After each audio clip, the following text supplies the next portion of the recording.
바랍니다. 오늘은 예수님은 영원하고 완전하신 대제사장이십니다. 이런 제목 가지고 함께 말씀 나눌 텐데, 오늘 우리가 살펴볼 본문은 우리의 신앙의 가장 중심이 되는 진리를 선포합니다. 바로 예수 그리스도께서 우리를 위한, 이거 매우 중요한 거예요. 우리를 위하는 거예요. 우리를 위한. 도대체 뭘 우리를 위하는 거지? 우리가 살아가는 일상생활에 필요만 채워지는 것이, 그리고 문제가 해결되는 것이 우리를 위한 것이 아니라 우리의 영혼을 위한, 그 영혼은 일시적인 게 아니라 영원한 거잖아요. 그래서 예수 그리스도가 우리를 위한 영원하고 완전하신 대제사장이라는 사실이에요. 오늘 그것을 알아야 되는 거예요. 히브리서 이 수신자들은 구약의 그 화려하고 익숙한 제사제도, 근엄하고 그다음에 거룩하고 그랬던 제사제도, 특별히 대제사장의 중재 역할을 그리워하는 유혹 속에 있었습니다. 그들은 하나님 앞에 나가기 위해 반드시 중보자가 필요하다는 사실을 알고 있었어요. 그런데 구약적인 형식이 없이 예수님을 믿음으로 구원을 받는다라는 것이 너무 밋밋한 거예요.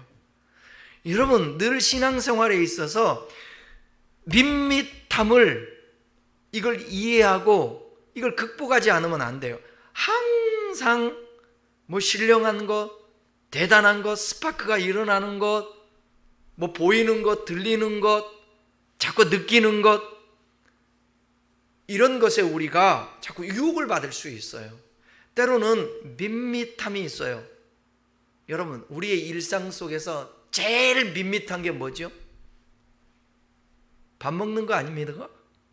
밥 먹는 것 중에서 제일 밋밋한 게 뭐예요? 생각을 못 하시는군요. 쌀밥 아닙니까? 쌀? 여러분, 쌀밥 먹으면 늘 밋밋하잖아요. 밥을 먹으면 늘 밋밋하잖아요. 근데 거기에 반찬을 곁들이지 않습니까? 그런데 그 밋밋한, 우리는 주식이 쌀이니까 요즘은 많이 다 바뀌고 있지만 그게 얼마나 밋밋하냐고요. 늘 쌀 먹는다고 생각해 보세요. 근데 먹고 있잖아요. 너무 밋밋하잖아요. 그거 안 먹으면 안 되잖아요. 우리는 그거 먹어야 살죠.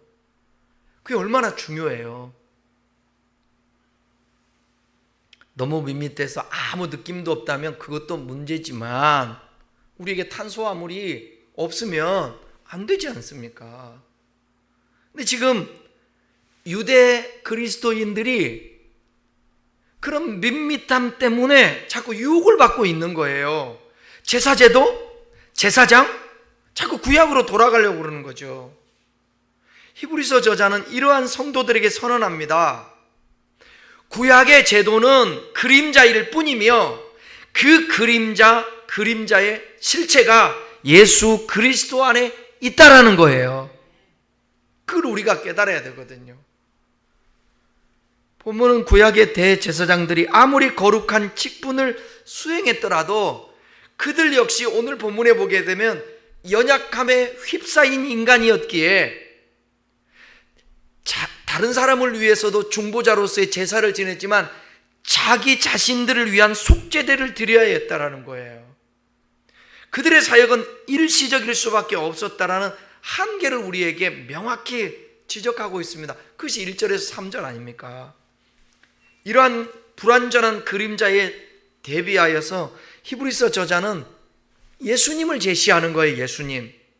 예수님은 영원한 중보자로서 멜기세덱의 반차를 따라, 그리고 완전한 제사장으로서 우리에게 영원히 유효한 구원의 길을 열어주셨습니다.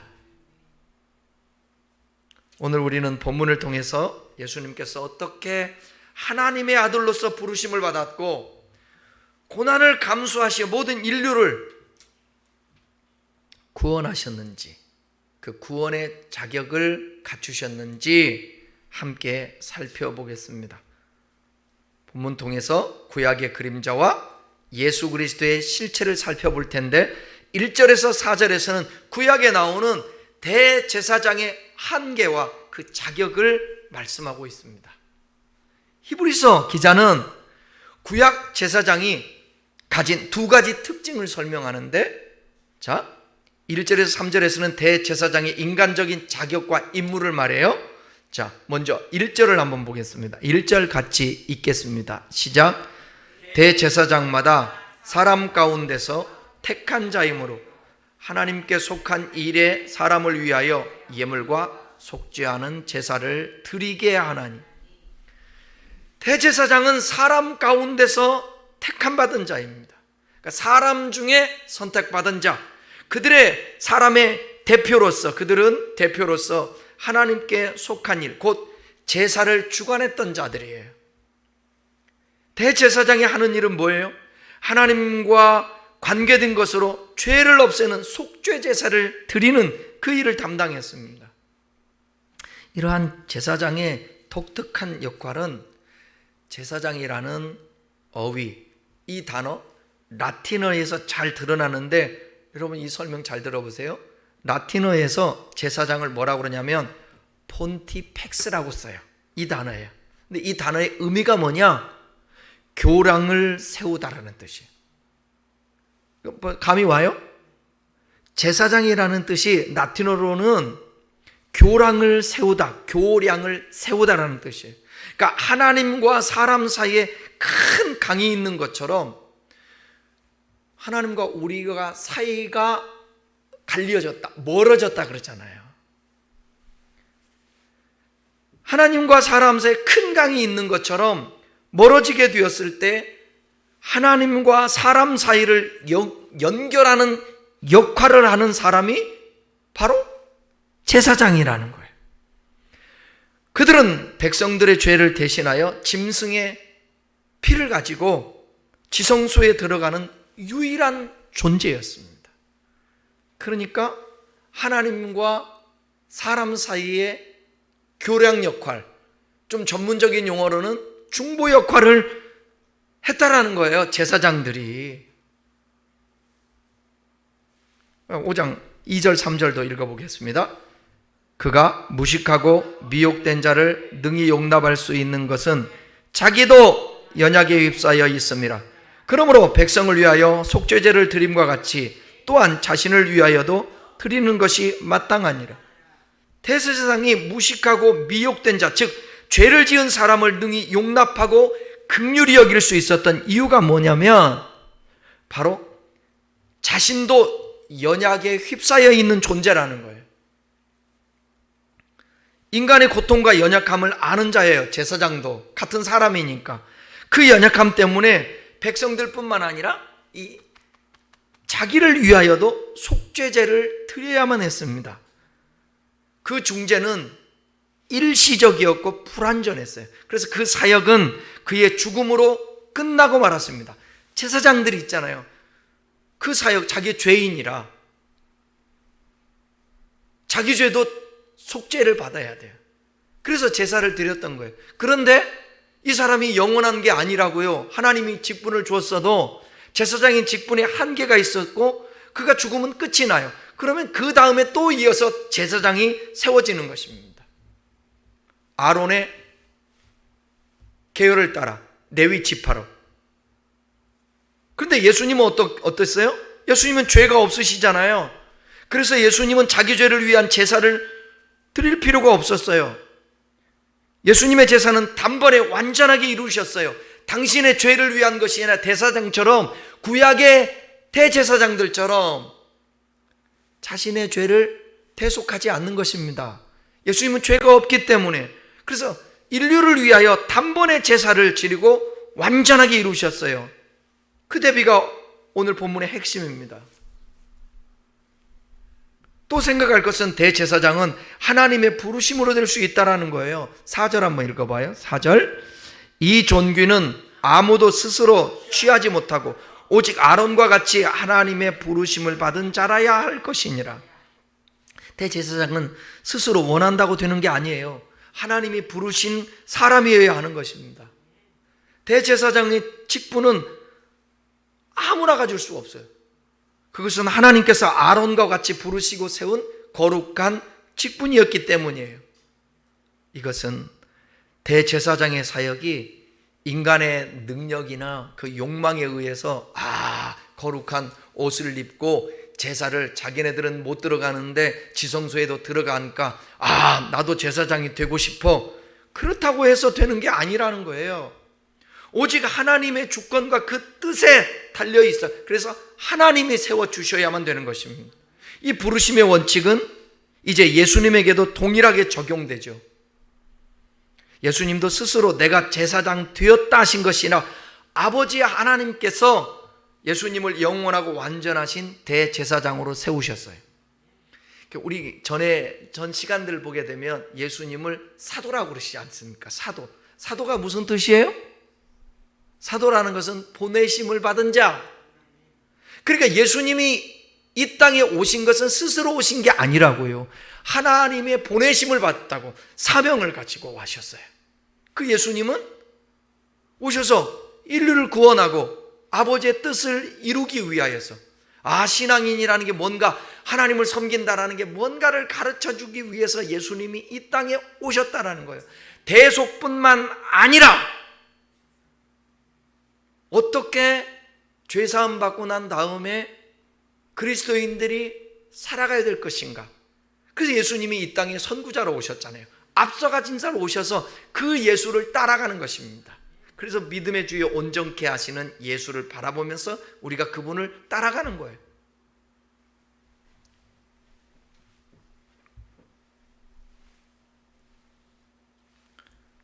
(5절에서 6절에서는) 영원한 대제사장 예수 그리스도의 임명하는 내용.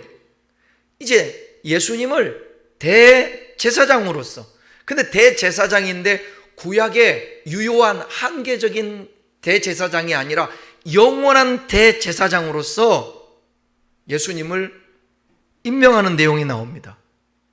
히브리서 기자는 구약의 그림자를 넘어 이제 실체이신 예수 그리스도를 제시하시죠. 구약 때는 여러분, 제사장이 죄인이었어요. 그래서 자기를 위해서 속죄제도 지내요. 그 다음에 제사장은 한계가 있어서 죽어요. 그런데 이제 예수님은 달라요. 그래서 구약은 그림자였고 예수님은 실체가 된 거예요. 구약은 한계가 있는 대제사장이지만 신약에 오신 예수님은 한계가 없는 영원한 대제사장이에요. 그래서 오늘 설교의 제목처럼 영원하고 완전한 대제사장이시라는 거예요. 예수님은 스스로 영광을 취하지 않으셨습니다. 하나님의 권위에 의해서 세워졌어요. 예수님도 아까 말씀드린 것처럼. 자, 5절 보십시다. 5절 함께 읽겠습니다. 시작. 또한 이와 같이 그리스도께서 대제사장 되심도 스스로 영광을 취하심이 아니요 오직 말씀하신 이가 그에게 이르시되 너는 내 아들이니 내가 오늘 너를 낳았다 하시었. 예수님은 하나님 아버지의 직접적인 명령과 인정으로 대제사장이 되었습니다. 여기 너는 내 아들이라, 이게 시편 2편 7절을 인용한 것인데, 예수님이 단순히 한 인간이 아니라 하나님의 아들이었기 때문에 구약의 대제사장의 권위를 훨씬 뛰어넘으신다라는 것을 증명하는 거예요. 누가 낳았다고요? 오늘날 내가 너를 낳았도다 했을 때에 누가 낳았다라는 거예요? 하나님이 낳았다. 낳았다는 표현은 하나님이 존재케 했다. 그 사도로 보내신 거예요.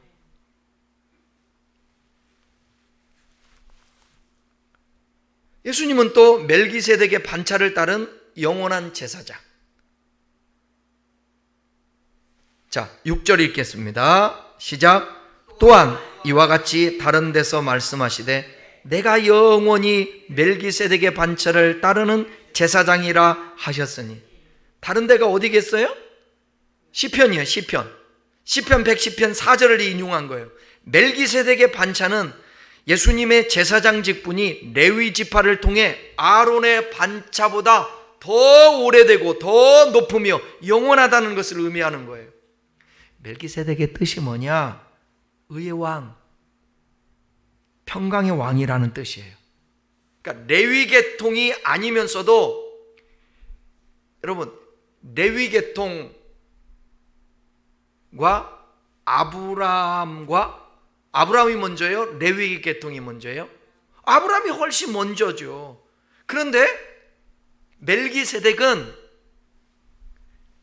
아브라함을 축복했어요. 그 신비로운 인물로 등장하지 않습니까?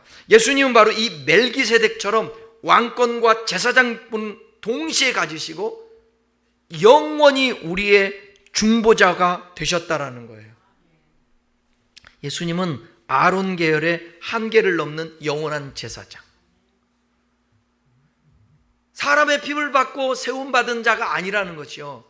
멜기세덱은 하나님이 세우신 사람이에요. 이 멜기세덱의 존재는 알 수가 없어요. 어떻게 존재하게 됐는지 알 수가 없는 거야. 그것은 뭘 얘기해? 먼 훗날에 시편 기자와 그 다음에 요 히브리서 기자가 인용해서 또 아브라함도 멜기세덱에 대해서 경험하게 하고, 이 예수 그리스도가 멜기세덱의 반차, 하나님께로부터 계보를 이었다라는 것을 가르쳐주기 위하여서 창세기에서부터 등장하는 거예요, 멜기세덱이. 그러니까 예수님은 아론의 계열의 한계를 넘는 영원한 제사장이라는 것입니다. 그 제사장직은 완전하고 영원한 거예요.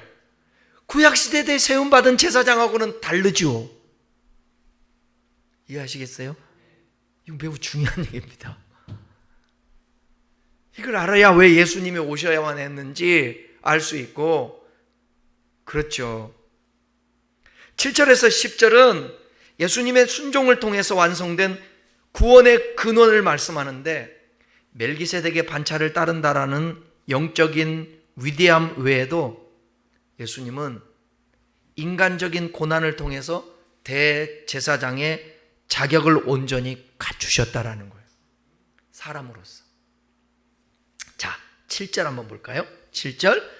그는 육체에 계실 때에 자기를 죽음에서 능히 구원하실 이에게 심한 통곡과 눈물로 간구와 소원을 올렸고 그의 경건하심으로 말미암아 들으심을 얻었느니라. 5장 3절에서 이 땅의 제사장들이 드린 제사에 대해서 말했잖아요. 7절에서는 예수님께서 드린 제사에 대해 언급하면 짝이 딱 맞을 텐데, 비교를 하면서 맞을 텐데, 흥미롭게도 히브리서 저자는 예수님께서 드린 제사에 대해 설명해야 하는 대목에서 약간 다른 이야기를 해요. 뭐라고요? 예수님께서 제사 대신에 심한 통곡과 눈물로 간구와 소원을 올렸다라고 그렇게 말하고 있습니다. 그러나 이 구절 속에 새 언약의 독특성이 담겨져 있는 거예요. 예수님의 제사는 구약 제사의 틀 안에서만은 이해할 수 없는 더 깊은 내용이 담겨 있음을 우리들에게 짐작해야 합니다. 이 말씀은 어디가 생각나요, 여러분? 심한 통곡과 눈물로 간구와 소원을 아렸던가 하면 어디가 생각나요? 나의 원대로 마옵시고 아버지의 뜻대로 하옵소서는 겟셋만의 동산에서 예수님이 했던 기도가 연상되지 않습니까?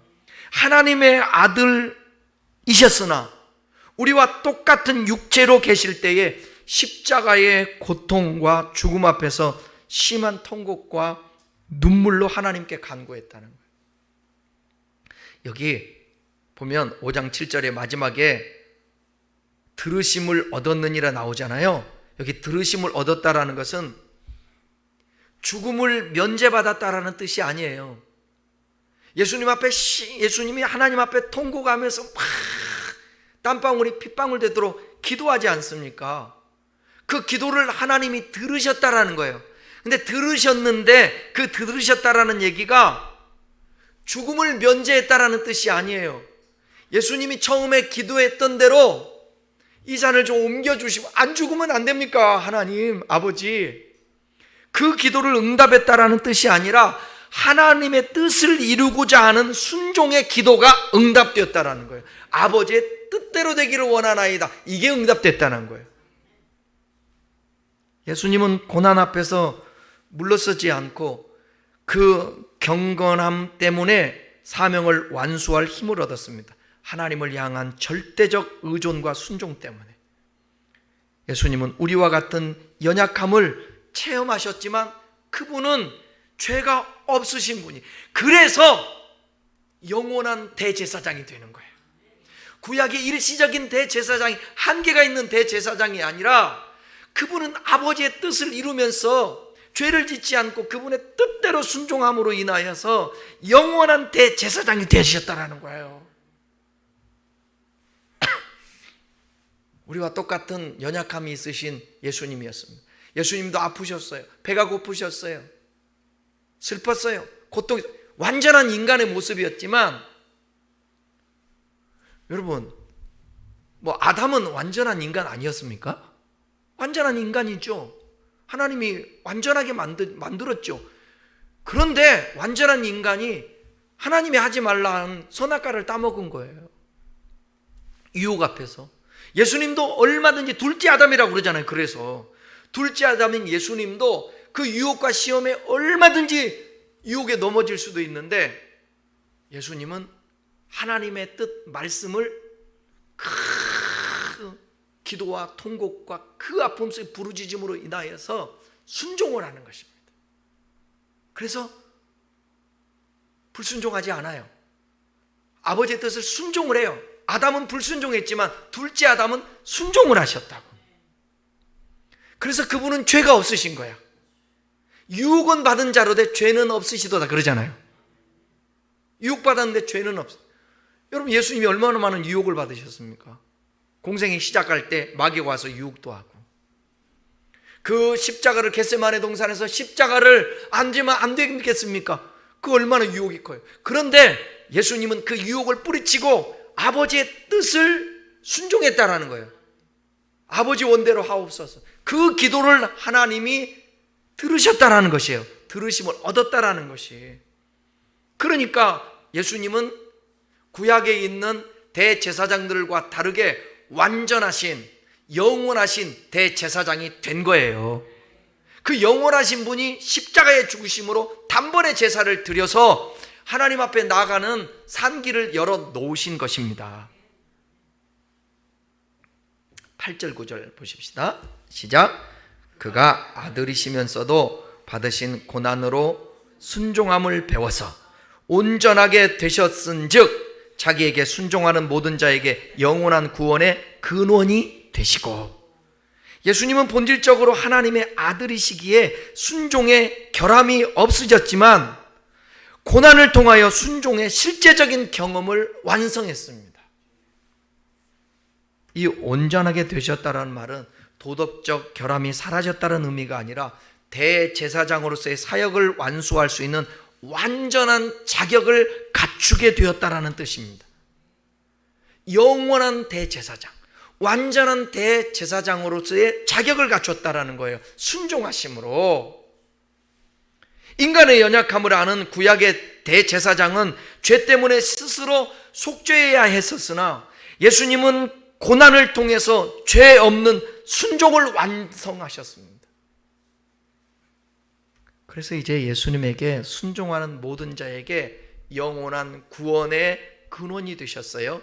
예수님은 우리를 대신하여 고난을 겪으셨고 그 결과로 영원한 속죄를 이루신 완전한 중보자가 되셨습니다. 그러시면서 예수님에 대해서 5장 10절에서 다시 한번 강조해요. 자, 10절 읽어봐요. 시작. 하나님께 멜기세덱의 반차를 따른 대제사장이라 칭하심을 받으셨느니라. 이 마지막 절에서 예수님의 제사장직을 다시 한번 강조하고 있잖아요. 결국 예수님은 구약의 불완전한 대제사장 직분을 대체하는 멜기세덱의 반차를 따른 영원한 대제사장으로 하나님 앞에 최종적인 인정을 받으셨다라는 것입니다. 예수님은 아론 계통이 아닙니다. 레위 지파 계통이 아닙니다. 멜기세덱, 근본도 없는 사람에게서 나지 않은 그 멜기세덱 제사장, 하나님이 세우신 예수님도 그 자격을 갖추게 되신 거예요. 완전한 인간으로서. 그래서 그분은 심한 통곡과 큰 눈물로 순종을 하는 겁니다. 죄 없으신 그 주님이 저와 여러분을 대속하시고 구원할 자격을 얻게 되신 거예요. 예수님의 제사, 즉 십자가의 죽으심은 단 한 번으로 영원하며 그분의 중보는 영원히 지속됩니다. 부활을 승천하셔서 중보하고 계시는 거예요. 이것이 히브리서 중심 신학이라는 것입니다. 지금 예수님에 대해서 계속 얘기해요. 오늘은 대제사장 되시는 예수님. 이전에 계속해서 들었던 말씀이 뭐예요? 예수님은 창조주시다. 예수님은 천사보다도 위대하신 하나님의 아들이시다. 그 예수님은 하나님의 아들이시면서 인간의 모습을 가지고 이 땅에 오셨다. 그 사람과 같이 되셨다. 그리고 사람의 그 고통과 힘듦 가운데 있을 때에 그냥 지켜만 보시는 분이 아니라 그분이 동정하시는, 함께 하시는 분이시다. 그 주님은 5장에 와서 대제사장이 되신다. 그러니까 너희들이 더 이상 이 예수님에 대해서 잘 모르고 옛날에 대제사장이라든지 아니면 제사제도로 회귀하려고 하면 안 된다. 예수님만이 구원자시다. 그걸 지금 히브리서 저자는 히브리서를 지금 편지를 받는 수신자에게 그걸 지금 강조하고 있는 것입니다. 말씀을 정리하겠습니다. 오늘 우리는 예수 그리스도께서 얼마나 영원하고 완전하신 대제사장이신지 확인했습니다. 구약의 대제사장이 연약함 때문에 자기를 위해 제사를 드려야 했지만 예수님은 죄가 없으시면서도 우리를 위해 통곡과 눈물로 간구하시고 십자가에서 영원한 제사를 완성하셨습니다. 그분은 우리의 연약함을 동정하실 뿐만 아니라 그 연약함을 이기는 순종의 길을 완성하신 분입니다. 그래서 우리도 여러분, 어떻게 연약한 인생들이 죄짓고 주님 뜻대로 살 수 있어, 이걸 말하면 안 되는 거예요. 그렇게 말하지 말고 내가 주님 안에 있으면 성령의 그 충만함과 하나님의 인도로 주님의 임재 아래 거하면 우리도 예수님처럼 통곡과 눈물로 하나님께 간구함으로 말미암아서 하나님께 그렇게 간구할 때 어떤 역사가 있었죠? 천사가 수종 들어주지 않습니까? 이길 수 있도록. 그러듯이 저와 여러분도 그래요. 우리는 늘 언제나 이렇게 몸부림치고 기도하고 애쓰고 충만하고 주님 안에 거하고 하나님 중심으로 살려고 하는 그런 마음이 아니고 그냥 우리 중심으로 계속 살아가는 거예요. 그래서 하나님은 목적이 아니라 그냥 수단으로 여기고, 그래서 하나님 잘못했습니다. 우리 연약합니다. 어떻게 주님 뜻대로 삽니까? 이러는 거예요. 우리가 구원받기 전에, 하나님 앞에 나아가기 전에는 우리의 스스로 할 수 있는 게 아무것도 없습니다. 우리 주님의 은혜 아니고서는 어떻게 하나님 앞에 나아갈 수 있습니까? 이 고백으로 나아가는 거예요. 그래서 그분으로 말미암아 우리가, 그분이 제사장 되셔서 교량으로 세우다. 그분이 하나님과 우리 사이를 교량 역할을 해주시는 거예요. 그 예수님의 이름으로 길이요 진리요 생명이라 나로 말미암 찾고는 아버지께로 올 자가 없다. 그 예수님의 이름으로 나가서 나는 죄인이라 모든 사람이 죄를 지었음에 하나님의 영광이 이르지 못한다. 그래서 우리는 예수님으로 말미암아서 하나님 앞에 나아가는 거예요. 그래서 이제 하나님의 자녀가 되고, 예수님은 맏아들, 우리의 형님이 되시고, 인선적으로 볼 때 형님이 되셔서 선구자가 되셔서 그분을 따라가는 것입니다. 그럴 때 이제 주님의 마음을 가지고 주님의 말씀을 따라 살려고 몸부림치며 기도하고 집중해 보십시오. 우리는 주님 앞에 순종하면서 나아갈 수 있지. 그런데 거기에 먼저 집중하지 않고 우리는 연약한데, 모든 사람이 죄를 지어서 우리는 죄인인데 어떻게 해? 여기 이렇게 생각하면 안 되는 거죠. 근데 오늘날 신앙인들이 그러는 거예요. 자꾸 첫째 아담에 머물러 있는 것입니다. 첫째 아담은 연약해서 넘어져요. 그런데 둘째 아담 예수는 이겨내지 않았습니까? 그럼 우리는 뭐냐? 그 예수님을, 앞서가신 예수님을 따라가면서 붙어 있는 것입니다. 붙어 있으면 많은 과실의 열매를 맺을 수 있다고 그러잖아요. 참된 예수님의 제자가 될 수 있다고 요한복음 15장에도 말씀하고. 그러니까 저와 여러분이 안 된다라고 말하지 말고 자꾸 주님께 붙어 있고 주님 앞에 기도하면서 주님 뜻대로 주님 살아갈 수 있도록 인도하여 주십시오 하고 통곡과 눈물로 하나님 앞에 기도하는 것입니다. 그때 천사가 도왔지만 우리는 성령님과 우리 주님이 우리를 위해서 간구해 주시고 중보해 주시는 것입니다. 그분은 우리의 연약함을 동정해 주시면 또 동정해 주실 뿐만 아니라 우리가 순종할 수 있도록 도와주시는 거예요. 예수님은 이제 우리에게 영원한 구원의 근원이 되셨습니다. 우리가 구원을 얻기 위해 할 일은 단 한 가지, 뭐예요? 9절 말씀처럼 자기에게 순종하는 모든 자에게 영원한 구원이 약속됐다고요. 오늘날 우리는 더 이상 성전이나 짐승의 피가 필요 없습니다. 예수님 안에서 우리는 언제든지 담대하게 하나님 아버지께 나아가게 되는 거예요. 구약 성경에